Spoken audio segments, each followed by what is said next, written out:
بسم اللہ الرحمن الرحیم۔ إلهي أنت ربي ذو الجلال والإكرام۔ حمیرہ جابر کے ساتھ قلعہ علمود پہنچ گئی تھی۔ ان لوگوں کا طریقہ کار یہ تھا کہ کوئی آدمی کسی لڑکی کو ورغلا کر علمود لاتا تو اس لڑکی کو لڑکیوں کے گروہ کے نگران کے حوالے کر دیا جاتا تھا۔ اگر کوئی لڑکی اکھڑپن پر اتر آتی اور ان لوگوں کی بات پر آنے سے انکار کر دیتی تو ان کے پاس اس کا بھی علاج موجود تھا۔ ایک علاج تو تشدد اور زبردستی تھی، لیکن یہ علاج کم سے کم استعمال کیا جاتا تھا۔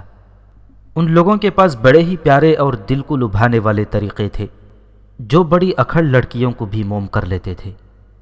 جابر کو یہی کرنا چاہیے تھا کہ وہ حمیرہ کو متعلقہ گروہ کے نگران کے حوالے کر دیتا۔ اس کا کام ہو گیا تھا، لیکن جابر نے اس مروجہ طریقہ کار سے انحراف کیا اور حمیرہ کو اپنے ایک دوست کے گھر لے گیا۔ اس کا یہ دوست تھا تو باطنی، لیکن وہ فدائین میں سے نہیں تھا، نہ کبھی اسے ذمہ داری کا کوئی کام سونپا گیا تھا۔ اس دوست نے جابر سے کہا کہ وہ کیوں اس لڑکی کو ساتھ لیے ہوئے چھپائے پھرتا ہے، اسے ان کے حوالے کیوں نہیں کر دیتا جو نئی آنے والی لڑکیوں کو اپنے ابلیسی مقاصد کے لیے استعمال کرتے ہیں۔ نہیں بھائی، جابر نے اپنے دوست سے کہا، اس لڑکی کے ساتھ میرا کچھ جذباتی سا تعلق ہو گیا ہے، اسے آخر اسی جگہ بھیجنا ہے جس جگہ کے لیے میں اسے ساتھ لایا ہوں، لیکن اسے مجھے ایسی محبت ہو گئی ہے کہ میں نہیں چاہتا کہ میں اسے کسی اور کے حوالے کر دوں، میں اسے خود تیار کروں گا۔ دراصل جابر کو حمیرہ سے محبت ہی اتنی زیادہ تھی کہ وہ چاہتا تھا کہ اسے باطنیوں کے مقاصد کے لیے تیار بھی کر لے اور یہ لڑکی اس سے متنفر بھی نہ ہو۔ دوست نے اسے مشورہ دیا تھا کہ وہ حمیرہ کو ایک بار پھر حسن بن صباح کے سامنے لائے اور اسے درخواست کرے کہ وہ اس لڑکی کو خود تیار کرنا چاہتا ہے۔ دوست نے اسے یہ مشورہ اس لیے دیا تھا کہ وہ کبھی اس لڑکی کے ساتھ پکڑا گیا یا کسی کو پتہ چل گیا کہ جابر نے ایک لڑکی کو اپنے قبضے میں رکھا ہوا ہے تو اسے موت سے کم سزا نہیں ملے گی۔ جابر نے اس مشورے کو بڑا قیمتی مشورہ جانا اور ایک روز حمیرہ کو حسن بن صباح کے پاس لے گیا۔ حمیرہ جانا تو نہیں چاہتی تھی، لیکن اس نے سوچا کہ اس انسان کو ایک بار دیکھ لے جس نے ایک باطل عقیدے کو اتنی جلدی اور اتنی دور دور تک پھیلا دیا ہے۔ حمیرہ نے یہ بھی سنا تھا کہ حسن بن صباح اپنے کسی فدائی سے کہتا ہے کہ اپنی جان لے لو تو وہ فدائی اپنے آپ کو مار دینے میں ذرا سے بھی ہچکچاہٹ نہیں دکھاتا اور وہ فوراً خنجر اپنے سینے میں اتار لیتا ہے۔ حمیرہ نے سوچا دیکھوں تو صحیح کہ وہ انسان کیسا ہے۔ جابر اسے سیدھا حسن بن صباح کے پاس نہ لے گیا، بلکہ اسے ایک جگہ چھوڑ کر پہلے خود حسن بن صباح کے پاس گیا اور اسے بتایا کہ وہ اس لڑکی کو لایا ہے جس کے بھائی نے انہیں قہستان جیسا اہم قلعہ دلایا ہے۔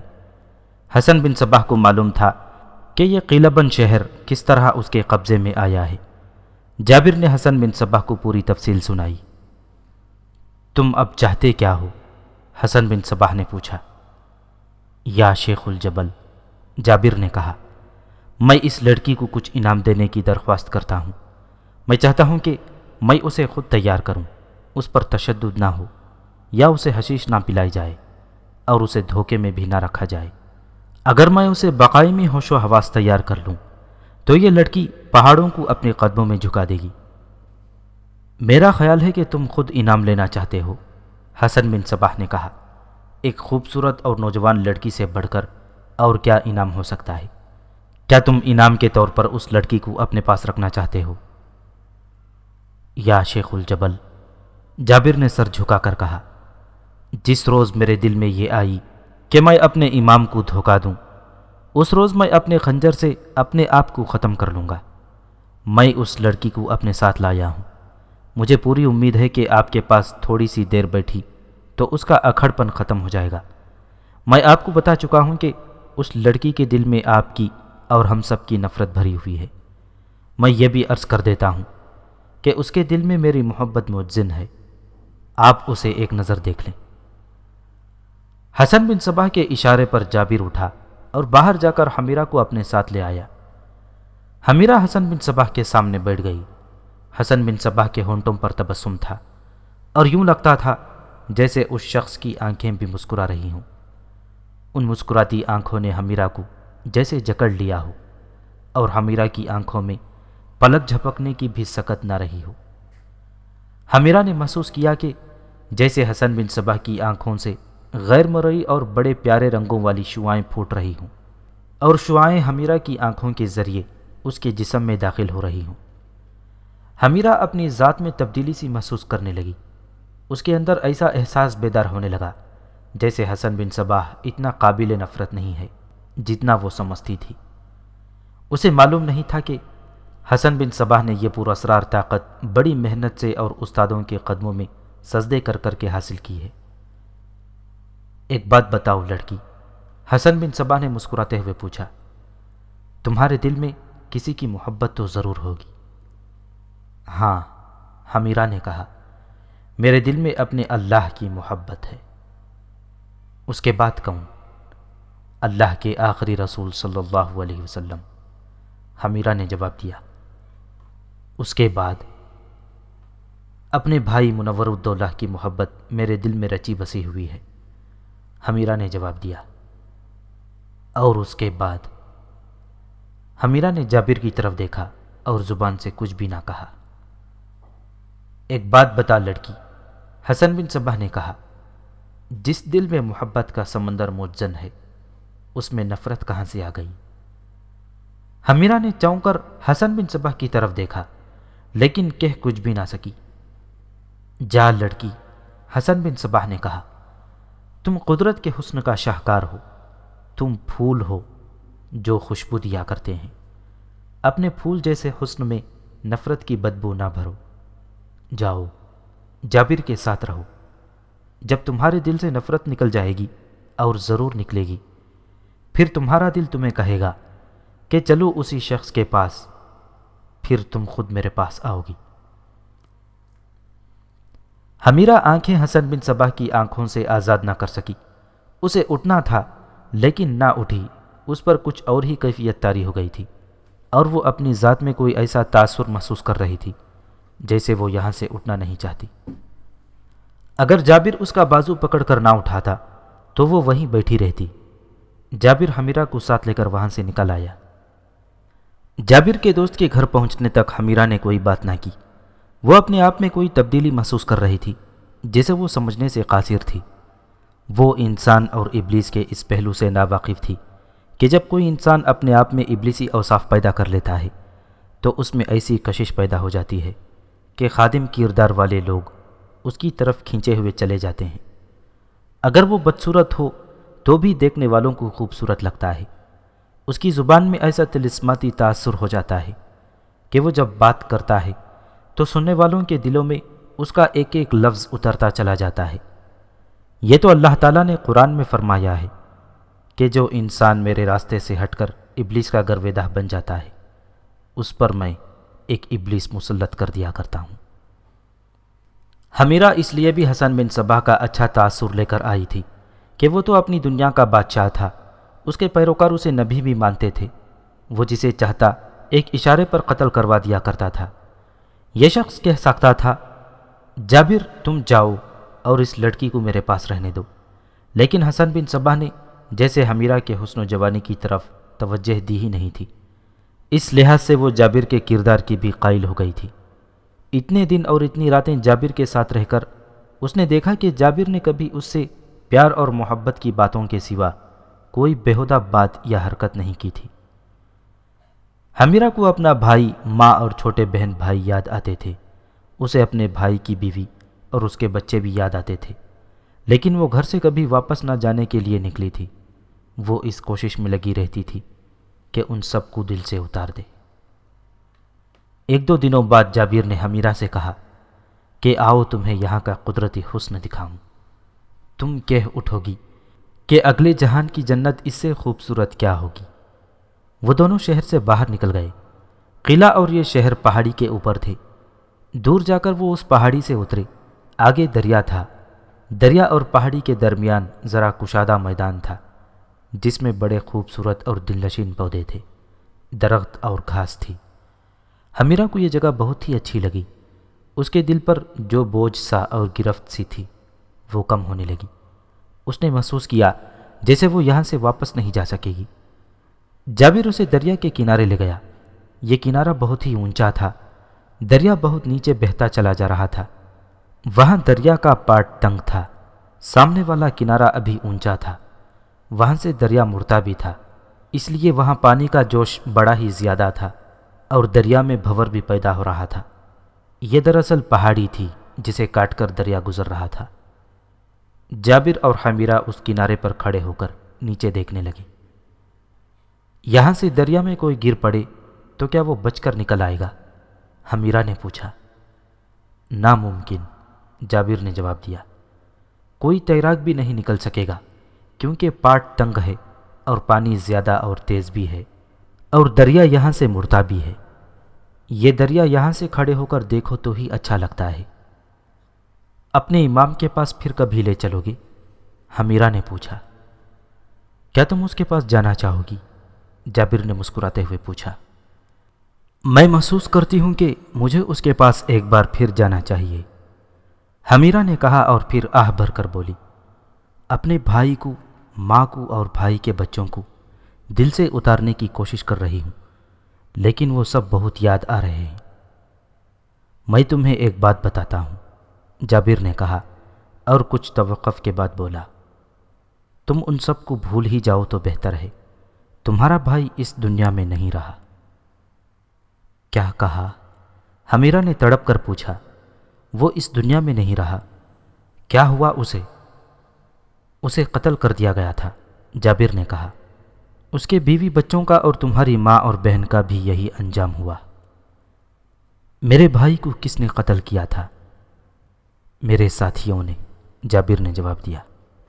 تمہارے ساتھیوں نے؟ حمیرہ نے چلا کر کہا اور جابر پر جھپٹ پڑی۔ اس وقت جابر دریا کے کنارے پر کھڑا تھا۔ حمیرہ نے اس کے سینے پر دونوں ہاتھ رکھ کر پوری طاقت سے دھکا دیا۔ پیچھے ہٹنے کو جگہ تھی ہی نہیں، پیچھے دریا تھا۔ جابر اتنے اونچے کنارے سے گرا، اس کی چیخیں سنائی دیں، اور جب وہ دریا میں گرا تو اس کی چیخیں گرنے کی آواز میں دب گئیں۔ حمیرہ نے اوپر سے دیکھا، جابر ہاتھ مار رہا تھا۔ دریا اسے اپنے ساتھ لے جا رہا تھا، لیکن موڑ پر بھنور تھا۔ جابر اس بھنور میں آ گیا اور ایک ہی جگہ لٹو کی طرح گھومنے لگا۔ حمیرہ نے دائیں بائیں دیکھا، ایک بڑا ہی وزنی پتھر پڑا تھا۔ حمیرہ نے پتھر اٹھایا جو اس سے ذرا مشکل سے ہی اٹھا۔ جابر اس کے بالکل نیچے پھنسا ہوا تھا۔ حمیرہ نے اوپر سے پتھر پھینکا جو جابر کے سر پر گرا۔ اس کے بعد جابر پانی سے ابھر نہ سکا۔ جابر ڈوب گیا تو حمیرہ نے توجہ اپنی طرف کی۔ اس حقیقت نے اس کے دل کو مٹھی میں لے لیا کہ وہ اکیلی رہ گئی ہے۔ اب وہ واپس جابر کے دوست کے پاس نہیں جا سکتی تھی، اسے اب وہاں سے فرار ہونا تھا۔ اس کی خوش نصیبی تھی کہ سورج غروب ہو رہا تھا۔ وہ آگے کو چل پڑی۔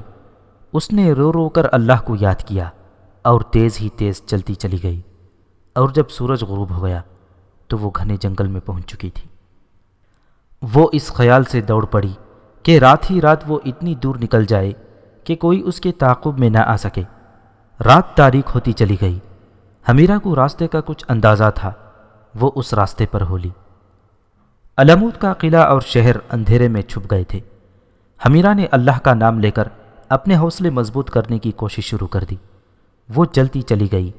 رات کی تاریکی اسے دنیا سے چھپائے ہوئے تھی۔ وہ بہت دور نکل گئی اور اسے یوں سنائی دیا جیسے کوئی گھوڑا آ رہا ہو۔ وہ راستے سے ذرا ہٹ کر ایک درخت کی اوٹ میں ہو گئی۔ اندھیرے میں ذرا ذرا نظر کام کرتی تھی۔ گھوڑا قریب آ گیا، اس پر ایک آدمی سوار تھا۔ حمیرہ ڈرپوک لڑکی نہیں تھی۔ اس کے دماغ نے ایک ترکیب سوچی۔ جو ہی گھوڑا قریب آیا، حمیرہ تیزی سے گھوڑے کے راستے میں جا کھڑی ہوئی۔ اس نے بازو پھیلا دیے اور بڑی زور سے چیخیں مارنے لگی۔ یہ چیخیں اس طرح کی نہیں تھیں جو خوف یا تکلیف کی حالت میں منہ سے نکلا کرتی ہیں۔ حمیرہ نے چڑیلوں کے قصے سنے تھے۔ وہ چڑیلوں کی طرح ہی چیخ رہی تھی اور بڑی بھدی سی آواز میں بولی، مسافر گھوڑے سے اتر اور پیدل چل، نہیں تو کلیجہ نکال لوں گی۔ لوگ چڑیلوں کے وجود کو مانتے تھے، سوار اسے چڑیل نہ سمجھتا تو اور کیا سمجھتا۔ رات کو اس ویرانے میں کوئی عورت، اور وہ بھی اکیلی، جا ہی نہیں سکتی تھی۔ حمیرہ ایسے خوفناک طریقے سے چیخی تھی کہ گھوڑا بھی بدک گیا تھا۔ سوار کود کر گھوڑے سے اترا اور حمیرہ کے آگے گھٹنے زمین پر ٹیک کر ہاتھ جوڑ دیے۔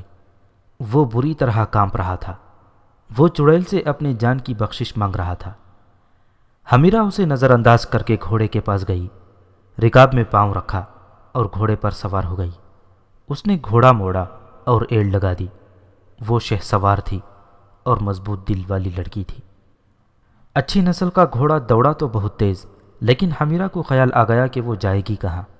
اس کا بھائی قتل ہو چکا تھا اور گھر کے باقی افراد کا کچھ پتہ نہیں تھا کہ بیچارے کس انجام کو پہنچے۔ وہ گھوڑا دوڑاتی گئی اور سوار پیدل بھاگ اٹھا۔ ایسے شدید اور تیز و تند بھور میں آیا ہوا جابر اس میں سے نکلنے کے لیے ہاتھ پاؤں مار رہا تھا۔ وہ اس میں سے نکل نہیں سکتا تھا، لیکن حمیرہ نے اوپر سے اس کے سر پر بڑا وزنی پتھر گرایا تو وہ پانی کے نیچے چلا گیا اور بے ہوش ہو گیا۔ سر پر اتنا وزنی پتھر گرنے سے وہ بڑی جلدی مر گیا ہوگا۔ حمیرہ وہاں سے بھاگ گئی تھی، اسے معلوم نہیں تھا کہ پیچھے کیا ہوا ہے۔ جابر جب دریا کے نیچے سے ابھرا تو بھور نے اسے دور پھینک دیا یا اگل دیا۔ وہ مر چکا تھا۔ وہاں سے کوئی 1 میل آگے دریا کا پاٹ بہت چوڑا ہو جاتا تھا۔ وہاں کنارے پر پکی گھاٹ بنی ہوئی تھی۔ دریا میں تیراکی کے شوقین آ کر تیرتے اور نہایا کرتے تھے۔ سورج غروب ہو رہا تھا، اس لیے وہاں 4-5-6 آدمی تھے جو گھاٹ سے دریا میں کود کود کر ہنس کھیل رہے تھے۔ یہ سب حسن بن صباح کے فدائین تھے۔ ان میں سے ایک نے ڈبکی لگائی اور جب وہ پانی میں سے ابھرا تو اس کا سر ایک انسانی جسم کے ساتھ ٹکرایا جسے وہ اپنے کسی ساتھی کا جسم سمجھا۔ اس نے پھر ڈبکی لگائی اور ذرا ایک طرف ہو کر پانی سے ابھرا، تب اس کے کانوں میں اپنے ساتھیوں کی آوازیں سنائی دیں۔ لاش ہے، ڈوب کر مرا ہوگا، اسے پکڑو اور باہر گھسیٹ لو۔ اس فدائی نے دیکھا تو اسے پتا چلا کہ اس کا سر اسی لاش کے ساتھ ٹکرایا تھا۔ یہ تو جابر بن حاجب ہے، ایک فدائی نے لاش کو پہچانتے ہوئے کہا۔ یہ کیسے ڈوب گیا ہے؟ ان میں سے 2 فدائین جابر کو اچھی طرح جانتے تھے۔ انہیں یہ بھی معلوم تھا کہ جابر ایک نئی لڑکی کو ساتھ لایا تھا اور حسن بن صباح نے اس کی درخواست پر اسے اجازت دے دی تھی کہ وہ تھوڑا عرصہ اس لڑکی کو اپنے ساتھ رکھے اور خود اسے اصل کام کے لیے تیار کرے۔ یہ فدائین اپنا شغل میلہ بھول گئے اور وہ جابر کی لاش اٹھا کر قلعے میں لے گئے۔ شیخ الجبل کو اطلاع کر دینی چاہیے، ایک نے کہا۔ لاش وہیں اٹھا کر لے چلو، دوسرے نے کہا۔ وہ لاش اٹھا کر حسن بن صباح کی رہائش گاہ میں لے گئے اور لاش برآمدے میں رکھ کر اندر اطلاع بھجوائی۔ حسن بن صباح، جسے لوگ امام بھی کہتے تھے اور شیخ الجبل بھی، خود باہر آ گیا اور اس نے جابر کی لاش دیکھی۔ یہ ایک لڑکی کو ساتھ لایا تھا۔ حسن بن صباح نے کہا، یہ جہاں رہتا تھا وہاں جاؤ اور اس لڑکی کو ساتھ لے آؤ۔ ایک فدائی دوڑا گیا اور کچھ دیر بعد دوڑا ہوا واپس آیا اور اس نے بتایا کہ لڑکی وہاں نہیں ہے، وہ بھی اس کے ساتھ ڈوب گئی ہوگی۔ حسن بن صباح نے کہا، اس کی لاش دریا کے تیز بہاؤ میں چلی گئی ہوگی۔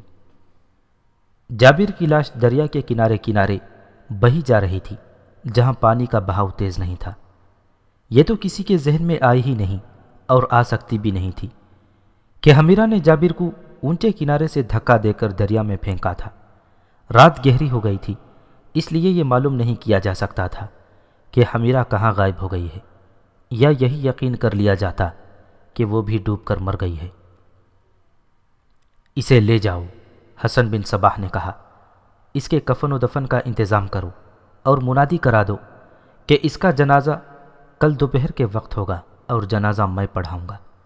لڑکی کا سراغ لگانے کی بھی کوشش کی جائے۔ صبح قلعہ علموت میں یہ منادی کرا دی گئی کہ جابر بن حاجب دریا میں ڈوب کر مر گیا ہے اور اس کا جنازہ دوپہر کے وقت اٹھے گا۔ جابر کو جاننے والے اور اس کے دوست دوڑے آئے اور جابر کا آخری دیدار کیا۔ لوگ وہاں اکٹھے ہو گئے تھے اور خاصا ہجوم ہو گیا۔ لوگ آپس میں طرح طرح کی باتیں کرنے لگے۔ ایک سوال ہر کسی کے زبان پر تھا کہ جابر ڈوبا کیسے؟ میں نے اسے ایک لڑکی کے ساتھ دریا کی طرف جاتے دیکھا تھا، ایک فدائی نے کہا۔ میں اس وقت قلعے کی دیوار پر ویسے ہی ٹہل رہا تھا۔ دونوں قلعے کی پہاڑی سے اتر کر خاصی دور چلے گئے تھے۔ پھر میں نے دونوں کو دریا کے اس کنارے کی طرف جاتے دیکھا جو بہت اونچا ہے۔ وہاں ایک ٹیکری ہے جس نے ان دونوں کو میری نظروں سے اوجھل کر دیا تھا۔ میں ادھر ہی دیکھ رہا تھا۔ تھوڑی دیر بعد میں نے لڑکی کو وہاں سے واپس آتے دیکھا۔ وہ سامنے آئی اور ادھر ادھر دیکھنے لگی، پھر ایک طرف کو دوڑ پڑی۔ اب جابر اس کے ساتھ نہیں تھا۔ میں نے جابر کو وہاں سے واپس آتے نہیں دیکھا تھا۔ لڑکی وہاں سے غائب ہو گئی تھی۔ میں بہت دیر وہاں کھڑا رہا، مجھے جابر نظر نہ آیا۔ پھر سورج غروب ہو گیا اور میں نے دوسری طرف دیکھا جدھر گھاٹ ہے، لیکن میری نظروں کو ان چٹانوں نے روک لیا تھا جو وہاں سے دور آگے تک دریا کے کنارے کھڑی ہیں۔ پھر لوگوں میں ایک اور خبر پھیل گئی جو یوں تھی کہ آج الصبح ایک آدمی سرائے میں آیا اور اس نے بتایا کہ راستے میں گزشتہ رات اسے ایک چڑیل نے روک لیا تھا اور اسے گھوڑے سے اتار کر اس پر خود سوار ہوئی اور گھوڑا لے کر غائب ہو گئی۔ یہ خبر حسن بن صبا کے اس گروہ کے ایک دو آدمیوں تک پہنچی جو جاسوسی اور سراغ رسانی میں خصوصی مہارت رکھتے تھے۔ انہوں نے اس آدمی کو ڈھونڈ نکالا اور اس سے پوچھا کہ وہ چڑیل کیسی تھی اور کس روپ میں اس کے سامنے آئی تھی۔ چاندنی دھوپ جیسی شفاف تھی۔ اس شخص نے کہا، چڑیل بڑی ہی حسین اور نوجوان لڑکی کے روپ میں تھی۔ وہ اچانک میرے راستے میں نمودار ہوئی اور اس قدر زور سے اس نے چیخ ماری کہ میرا گھوڑا بدک گیا۔ میں نے صاف طور پر محسوس کیا کہ میرا دل اس کی مٹھی میں آ گیا ہے۔ اس نے کہا، اے مسافر، گھوڑے سے اتر اور پیدل چل، نہیں تو کلیجہ نکال لوں گی۔ میں ڈرتا کانپتا گھوڑے سے اترا اور اس کے قریب جا کر گھٹنوں کے بل ہو گیا اور ہاتھ جوڑ کر جان کی امان مانگی۔ اس نے اور کچھ بھی نہ کہا، میرے گھوڑے کی طرف گئی اور پلک جھپکتے گھوڑے پر سوار ہو کر گھوڑے کو پیچھے موڑا اور گھوڑا سر پر دوڑا دیا۔ میں نے خدا کا شکر ادا کیا کہ گھوڑا گیا ہے، میری جان ہی نہیں چلی گئی۔ میں علمود کی طرف دوڑ پڑا۔ صبح یہاں پہنچا اور سرائے میں ٹھہرا۔ وہاں جو چند ایک آدمی تھے انہیں یہ بات سنائی۔ اس سے پوچھا گیا کہ لڑکی یا چڑیل نے کپڑے کیسے پہنے ہوئے تھے اور اس کے چہرے کے نقش و نگار کیسے تھے۔ اس نے حمیرہ کے کپڑوں کا رنگ، بناوٹ وغیرہ اور چہرے کا حلیہ بتایا۔ حسن بن صبا جب جنازے کے لیے آیا تو اس کی جاسوسوں نے اسے بتایا کہ انہیں کیا کیا سراغ ملے ہیں۔ ایک تو اس آدمی کو حسن بن صبا کے سامنے لایا گیا جس نے جابر اور حمیرہ کو دریا کے اونچے کنارے کی طرف جاتے دیکھا تھا۔ پھر اس آدمی کو حسن بن صبا کے آگے کھڑا کیا گیا جس نے کہا تھا کہ رات ایک چڑیل اس سے گھوڑا چھین کر لے گئی ہے۔ حسن بن صبا نے دونوں کے بیان سن کر ان پر جراح کی اور اس کا دور رس دماغ اس یقین پر پہنچ گیا کہ لڑکی اس کے فدائی جابر بن حاجب کو دریا میں ڈبو کر بھاگ گئی ہے۔ اگر جابر خود ہی پھسل کر گر پڑا ہوتا تو حمیرہ بھاگ نہ جاتی بلکہ وہیں شور شرابہ کرتی کہ کوئی مدد کو پہنچ جائے یا واپس قلعے میں آ جاتی۔ دو آدمی ابھی قہستان چلے جائیں، حسن بن صبا نے حکم دیا۔ وہ وہیں گئی ہوگی۔ یہ لڑکی مل گئی تو اسے کوئی سزا نہیں دی جائے گی۔ ہمیں ایسی ہی لڑکیوں کی ضرورت ہے۔ اسے ہر جگہ اور ہر طرف تلاش کیا جائے، ہو سکتا ہے وہ مرو یا رے چلی گئی ہو۔ حسن بن صبا کے حکم کے مطابق اسی وقت آدمی روانہ ہو گئے۔ جس وقت وہ آدمی قلعہ علمود کی ایک سرائے میں اپنی آپ بیتی سنا رہا تھا کہ رات اسے ایک چڑیل نے روک لیا تھا، اس وقت حمیرہ چند گھروں کی ایک بستی میں جا پہنچی تھی اور سوچ رہی تھی کہ بستی کے اندر جاؤں یا آگے نکل جاؤں۔ ابھی پو پھٹ رہی تھی، صبح کا اجالا ابھی دھندلا تھا۔ رات نے اسے اس طرح چھپائے رکھا تھا جس طرح ماں اپنے بچے کو آغوش میں چھپا لیا کرتی ہے۔ اسے ذرا سا بھی خوف محسوس نہیں ہوا تھا۔ وہ فاتحانہ مسرت سے سرشار تھی کہ شیطانوں کے چنگل سے نکل آئی تھی۔ اسے جب اپنا بھائی منور الدولہ یاد آتا تو اس کا دل بیٹھ جاتا اور آنسو جاری ہو جاتے۔ ایسے میں اس کے وجود میں انتقام کے شعلے بھڑک اٹھتے تھے۔ علمود سے بچ کر نکل آنے کی خوشی اس کے غمگین دل کو سہلا دیتی تھی۔ وہ اسی رنگ بدلتی کیفیت میں گھوڑے پر سوار سفر طے کرتی گئی، لیکن رات نے اپنے پردے سمیٹے اور رخصت ہو گئی۔ صبح کی پہلی دھندلی دھندلی کرنیں نمودار ہوئیں تو حمیرہ کا دل ایک خوف کی گرفت میں آ گیا۔ وہ اگر مرد ہوتی تو کوئی ڈرنے والی یا خطرے والی بات نہیں تھی۔ خطرہ یہ تھا کہ وہ نوجوان تھی اور بہت ہی حسین اور نظروں کو گرفتار کر لینے والی لڑکی تھی۔ کوئی بھی اسے دیکھ لیتا تو کبھی نظر انداز نہ کرتا۔ وہ اس ویران علاقے میں تھی جہاں ابلیس کا قانون چلتا تھا۔ اسے اپنے سامنے چند گھروں کی ایک بستی نظر آ رہی تھی۔ اس نے گھوڑے کی رفتار کم اور سوچنے کی رفتار تیز کر دی۔ اس کے لیے یہ فیصلہ کرنا مشکل ہو گیا تھا کہ رکے یا آگے نکل جائے، لیکن اس کی مجبوری یہ تھی کہ اس نے یہ بھی فیصلہ نہیں کیا تھا کہ وہ جائے کہاں۔ اسے جابر نے بتایا تھا کہ اس کا بھائی مارا جا چکا ہے اور گھر کے باقی افراد کا کچھ پتہ نہیں، شاید وہ بھی قتل کر دیے گئے تھے۔ یہ تو حمیرہ کو معلوم تھا کہ قہستان میں اب اس کا کوئی نہیں رہا اور وہاں اب باطنیوں کا قبضہ ہے۔ وہ تذبذب کے عالم میں آہستہ آہستہ بڑھتی گئی اور بستی کے قریب رک گئی۔ یہ چند ایک مکان تھے جو معمولی سے لوگوں کے معلوم ہوتے تھے۔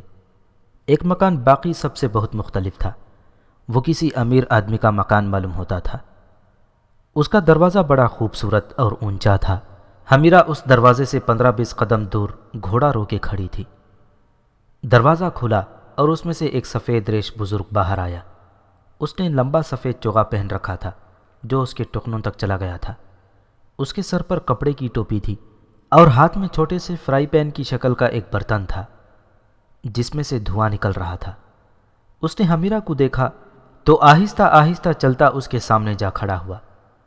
اس بزرگ کی داڑھی دودھ جیسی سفید تھی اور اس کے مرجھائے ہوئے چہرے پر نورانی سی رونق تھی۔ وہ حمیرہ کے سامنے کھڑا اس کے منہ کی طرف دیکھتا رہا۔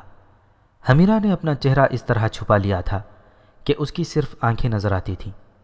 اپنا چہرہ اس نے اس خیال سے ڈھانپ لیا تھا کہ کوئی اس کی عمر کا اندازہ نہ کر سکے اور کوئی یہ نہ دیکھ سکے کہ یہ تو بڑی ہی خوبصورت لڑکی ہے۔ آؤ خاتون، بزرگ نے کہا، مسافر ہو تو رکو اور ذرا سستا لو، راستہ بھول گئی ہو تو اپنی منزل بتاؤ، کوئی اور مشکل آ پڑی ہو تو زبان پر لاؤ۔ یہ ہمارا مندر ہے جہاں ہم اس کی عبادت کرتے ہیں جس نے ہم سب کو پیدا کیا ہے۔ آپ یقیناً راہب ہیں، حمیرہ نے کہا، لیکن میں کیسے یقین کر لوں کہ میں آپ کے مندر میں محفوظ رہوں گی؟ سفید ریش راہب نے اپنے ہاتھ میں پکڑا ہوا دھونی دان آگے کیا اور اسے ذرا سا ایک دائرے میں گھمایا۔ اس میں سے اٹھتا ہوا دھواں حمیرہ کے گھوڑے کے منہ کو چھونے لگا۔ پھر یہ دھواں حمیرہ تک پہنچا۔ حمیرہ نے دھوئیں سے بڑی پیاری خوشبو سونگھی تھی۔ تم شاید مسلمان ہو، راہب نے کہا۔ آؤ، ہمارے مندر میں تم وہی روحانی سکون پاؤ گی جو تم اپنے خدا کے حضور جھک کر پایا کرتی ہو۔ گھوڑے سے اترو اور مجھے امتحان میں نہ ڈالو۔ صرف ایک بات بتا دو مقدس راہب، حمیرہ نے کہا، کیا انسان اندر سے بھی ویسا ہی ہوتا ہے جیسا وہ چہرے سے نظر آتا ہے؟ میرا تجربہ کچھ اور ہے۔ راہب نے کوئی جواب نہ دیا۔ وہ آگے بڑھا اور گھوڑے کے پہلو میں رک کر اپنا ایک ہاتھ حمیرہ کی طرف بڑھایا کہ وہ اس کا ہاتھ تھام کر گھوڑے سے اتر آئے۔ حمیرہ اس کی خاموشی سے کچھ ایسی متاثر ہوئی کہ وہ راہب کا ہاتھ تھامے بغیر گھوڑے سے اتر آئی۔ راہب نے اسے آگے چلنے کا اشارہ کیا۔ میرا گھوڑا ایسی جگہ باندھ دیں جہاں کوئی دیکھ نہ سکے، حمیرہ نے کہا، وہ میرے تعاقب میں آ رہے ہوں گے۔ کون؟ باطنی، حمیرہ نے جواب دیا۔ تعاقب سے یہ نہ سمجھنا کہ میں کوئی جرم کر کے بھاگی ہوں۔ میں اپنی سب سے زیادہ قیمتی متاع لے کر ان ظالموں کے جال سے نکلی اور یہاں تک پہنچی ہوں۔ میری متاع میری عصمت ہے اور میرا دینی عقیدہ ہے۔ اتنے میں ایک اور آدمی مندر سے باہر آیا۔ راہب نے اسے کہا کہ وہ گھوڑا لے جائے اور ایسی جگہ باندھے جہاں کسی کو نظر نہ آ سکے۔ راہب حمیرہ کو مندر میں لے گیا اور دائیں کو مڑا ایک دروازہ کھولا۔ یہ ایک کمرہ تھا جو عبادت گاہ نہیں تھی بلکہ رہائشی کمرہ تھا۔ راہب نے حمیرہ کو پلنگ پر بٹھا دیا اور پوچھا کہ وہ کچھ کھانا پینا چاہتی ہوگی۔ میں بھوکی نہیں، حمیرہ نے کہا، اور میں پیاسی بھی نہیں۔ گھوڑے کے ساتھ پانی بھی تھا اور ایک تھیلی میں کھانے کا سامان بھی تھا۔ تھوڑی ہی دیر پہلے میں نے پیٹ بھر لیا تھا۔ حمیرہ نے اپنا چہرہ بے نقاب کر دیا۔ راہب نے اس کا چہرہ دیکھا تو یوں چونک پڑا جیسے حمیرہ نے اسے قتل کرنے کے لیے خنجر نکال لیا ہو۔ راہب کچھ دیر حمیرہ کے چہرے کو دیکھتا ہی رہا۔ تم یقین کرنا چاہتی ہو کہ یہاں محفوظ رہو گی یا نہیں؟ راہب نے کہا، لیکن اب میں شک میں پڑ گیا ہوں کہ میری ذات اور یہ مندر تم سے محفوظ رہے گا یا نہیں۔ کیا میرے چہرے پر بدی کا کوئی تاثر نظر آتا ہے؟ حمیرہ نے پوچھا۔ باطنیوں کے امام شیخ الجبل حسن بن صباح کے پاس تم جیسی بے شمار لڑکیاں موجود ہیں، راہب نے کہا۔ میں ان میں سے آج پہلی لڑکی دیکھ رہا ہوں۔ میں نے سنا ہے کہ ان باطنیوں کا امام کسی کو اپنے جال میں پھانسنے کا ارادہ کر لیتا ہے تو وہ تم جیسی لڑکی کو بھیجتا ہے، اور وہ لڑکی تمہاری طرح مظلوم بن کر اپنی مظلومیت کی کوئی کہانی سناتی ہے۔ حمیرہ اسے بڑی غور سے دیکھ رہی تھی۔ مقدس راہب، حمیرہ نے اس کی بات کاٹتے ہوئے کہا، مجھے ایسی ہی لڑکی بنانے کے لیے دھوکے سے قلعہ علموت لے جایا گیا تھا، لیکن میں آپ کو سناؤں گی کہ میں وہاں سے کس طرح نکل بھاگی۔ پہلے میں آپ کو یہ بتا دوں کہ میں قہستان کے رئیس منور الدولہ کی بہن ہوں۔ امیر قہستان کو باطنیوں نے قتل کر دیا اور میرے بھائی کو بھی قتل کر دیا۔ ہاں، میں سن چکا ہوں، راہب نے کہا۔ قہستان پر باطنی قابض ہو چکے ہیں اور منور الدولہ ان کے ہاتھوں دھوکے سے قتل ہوا ہے۔ وہاں کا امیر شہر بڑا ہی بدتنیت انسان تھا۔ اب تم سناؤ، تم پر کیا بیتی ہے؟ حمیرہ نے اسے سارا واقعہ سنا دیا۔ یہ بھی بتایا کہ وہ ایسے شخص سے محبت کر بیٹھی تھی جو در پردہ باطنی تھا، ورنہ وہ کبھی علموت تک نہ پہنچتی۔ اس نے یہ بھی سنایا کہ اس شخص کو اس نے کس طرح دریا میں پھینکا اور خود بھاگ آئی، اور پھر یہ گھوڑا اسے کس طرح ملا۔ اس دوران مندر کا ایک آدمی ان کے آگے ناشتہ رکھ گیا تھا۔ تم اب یقیناً قہستان جانے کی نہیں سوچو گی، راہب نے کہا۔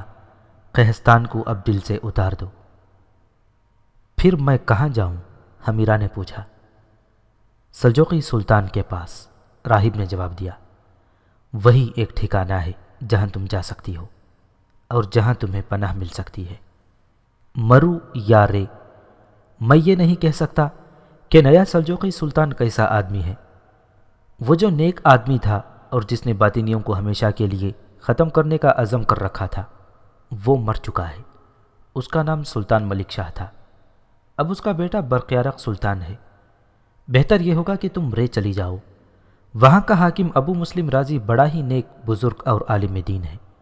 اس کے پاس چلی جاؤ تو نہ صرف یہ کہ محفوظ رہو گی، بلکہ وہ تمہیں اسی حیثیت سے اپنے پاس رکھے گا جو تمہیں قہستان میں حاصل تھی۔ کیا میں وہاں تک اکیلی جاؤں گی؟ حمیرہ نے پوچھا اور کہا، اگر اکیلی جانا ہے تو پھر مجھے رات کو سفر کرنا چاہیے۔ تم اس وقت میری نگاہ میں اس مندر کی طرح مقدس ہو۔ میں تمہیں اکیلا بھیج کر اپنے دیوتاؤں کو ناراض کرنے کی جرات نہیں کر سکتا۔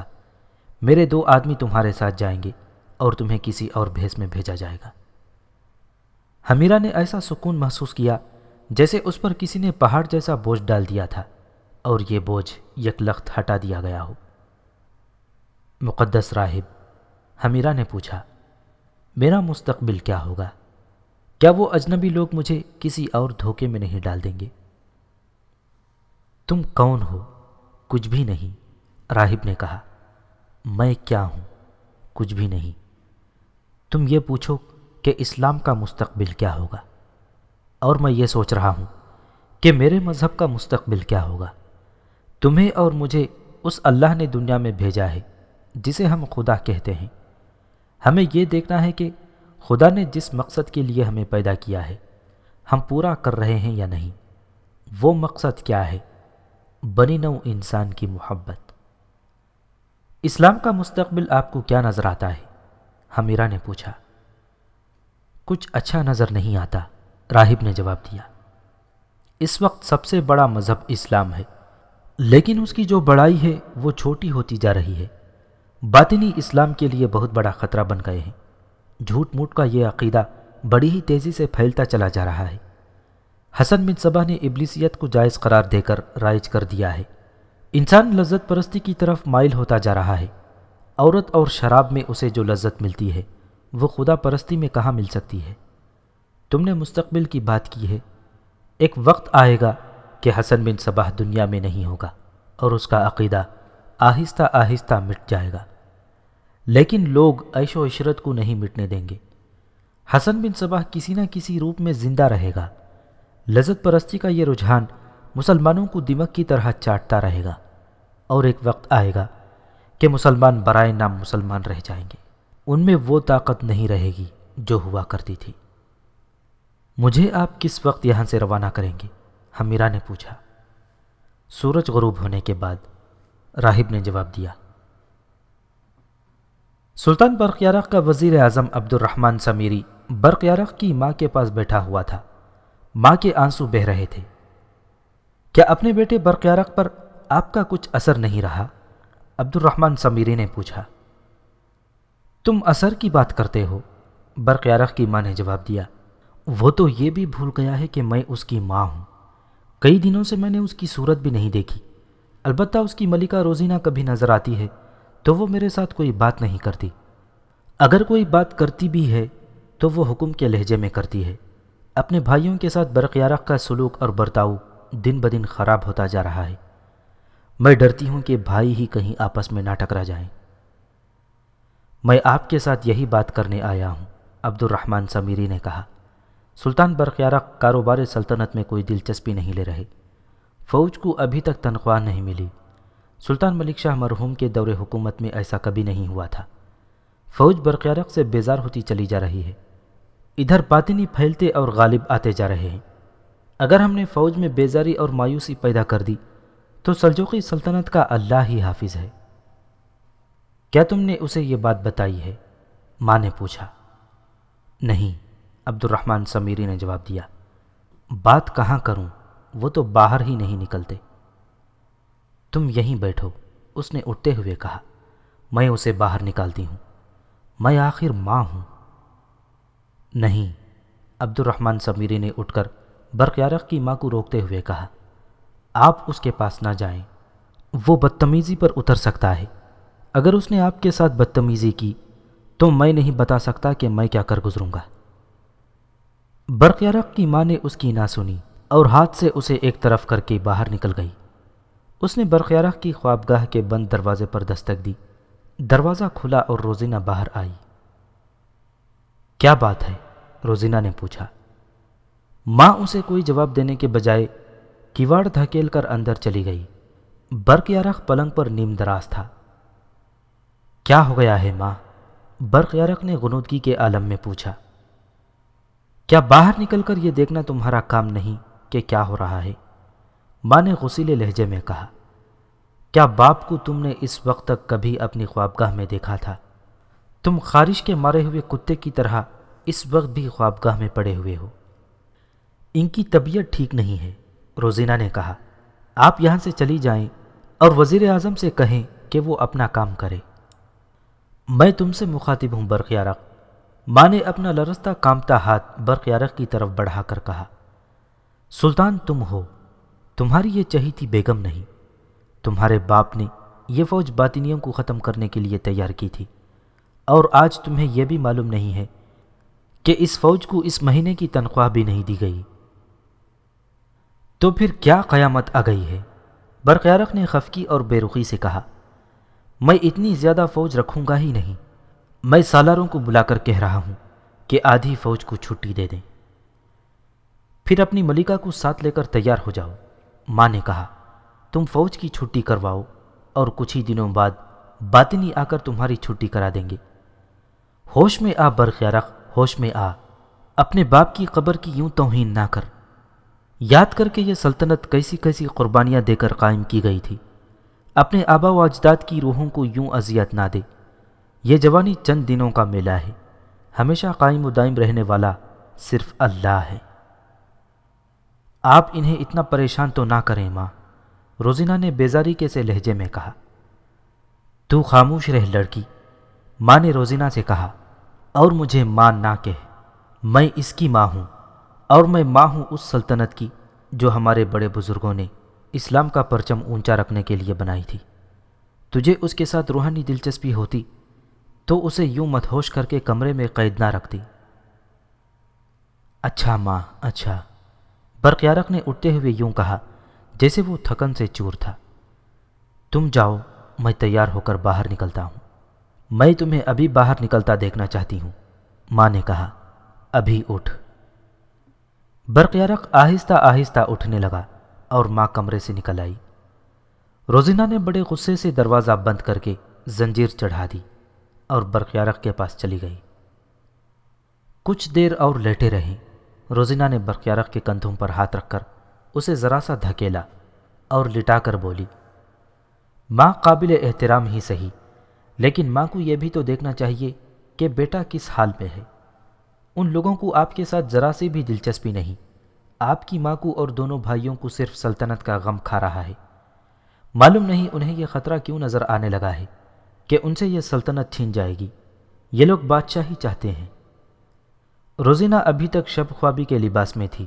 اس کے ریشم جیسے نرم و ملائم بال شانوں پر بکھرے ہوئے تھے۔ وہ بلا شک و شبہ بہت ہی خوبصورت لڑکی تھی، لیکن اس کے جو انداز تھے ان میں طلسماتی سا تاثر تھا، اور یہ برق یارق کو مدہوش کر دیا کرتے تھے۔ گھروں میں بند بعض بیویاں روزینہ سے بھی زیادہ خوبصورت ہوتی ہیں، لیکن ان میں چونکہ روزینہ والے ناز و انداز، مکاری اور عیاری نہیں ہوتی، اس لیے خاوندوں کو وہ اتنی خوبصورت نظر نہیں آتی جتنی کوئی پیشہ ور عورت دل پر غالب آ جاتی ہے۔ روزینہ تربیت یافتہ لڑکی تھی۔ اسے ذہن نشین کرایا گیا تھا کہ مرد کی کون کون سی رگ کمزور ہوتی ہے۔ ایسی لڑکیاں ان رگوں کو مٹھی میں لے لیتی تھیں۔ روزینہ نے برق یارق کو لٹا کر اس کے بالوں میں انگلیاں پھیرنی شروع کر دیں اور اس پر اس طرح جھکی کہ اس کے بکھرے ہوئے نرم و گداز بال اس کے چہرے کو چھونے لگے۔ پھر اس نے برق یارق کے عریان سینے پر آہستہ آہستہ ہاتھ پھیرنا شروع کر دیا اور 2-3 بار اپنے گال اس کے سینے سے لگائے، پھر اس کی ٹانگیں دبانی شروع کر دیں۔ برق یارق جو ماں کی وجہ سے بیدار ہو گیا تھا پھر مدہوش ہو گیا۔ روزینہ اٹھی اور سراہی میں سے ایک مشروب پیالے میں ڈال کر برق یارق کو پلا دیا۔ اس سارے عمل کے دوران وہ بڑے ہی اداس اور پر اثر لہجے میں برق یارق کو یقین دلا رہی تھی کہ وہ مظلوم اور تنہا ہے اور اس کے خاندان کا ہر فرد اسے انسان سمجھتا ہی نہیں۔ روزینہ کا ایک تو خداداد مشن تھا، اور پھر اس حسن کو ایک نشے اور ایک طلسم کی طرح استعمال کرنے کا سلیقہ تھا، اور اس کے ساتھ برق یارق کو وہ جو مشروب پلا رہی تھی اس کا اثر الگ تھا۔ برق یارق بھول ہی گیا کہ اس کی ماں اس کے کمرے میں آئی تھی اور کچھ کہہ کر چلی گئی تھی۔ یہ وہی داستان تھی جو حضرت آدم اور حوا سے شروع ہوئی تھی۔ اس پہلے آدمی نے عورت کی بات مانی اور جنت سے نکالا گیا تھا۔ یہ کہانی ہر دور میں اور ہر جگہ دہرائی جاتی رہی ہے اور دہرائی جا رہی ہے اور دہرائی جاتی رہے گی۔ برق یارق تو بڑا ہی کمزور آدمی تھا، اگر وہ کمزور نہیں تھا تو روزینہ کا جادو بہت تیز تھا۔